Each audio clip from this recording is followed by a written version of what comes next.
Paint కంపెనీలు అన్నీ కలిసి మనకి ఇంత మోసం చేస్తున్నాయా?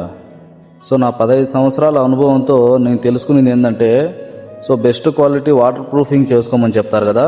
సో ఈ వాటర్ ప్రూఫింగ్ మనకు సీలింగ్ చేసుకోవడం వల్ల అది వైట్ కలర్ ఉండడం వల్ల మనకు హీట్ అయితే ఉండదు. సో హీట్ రాకపోవడం వల్ల మనం ఏసీ యూజ్ అయితే తగ్గిస్తాము. సో ఏసీ యూజ్ తగ్గించినప్పుడు ఆటోమేటిక్గా మనకి కరెంటు బిల్ తగ్గిపోతుంది. ఇలా కరెంటు బిల్లు తగ్గి మనకి నష్టం తెప్పిస్తారు. అదేవిధంగా గోడలకి వాటర్ ప్రూఫింగ్ చేయడం వల్ల ఇంట్లోకి చెమ్మ రాదు. ఈ చెమ్మ రాకపోవడం వల్ల ఇంట్లో ఉన్న పెయింట్ అంతా 5 years కానీ 10 years కానీ అలాగే ఉండిపోతుంది అనమాట. సో మనకు సంవత్సరానికో 2 ఏళ్లకో మనం మళ్ళీ రీపెయింట్ చేయాలంటే ఆ ఖర్చు కూడా తగ్గిపోయి మళ్ళీ నష్టం చేస్తారనమాట. సో ఇలాంటి నష్టాలన్నీ మీరు తగ్గించుకోవాలంటే మీరేం చేయాలంటే, ఒక తెలిసి తెలియని పెయింటర్ని పిలిచి అతను సున్నమైనా సరే వేసేస్తాడు.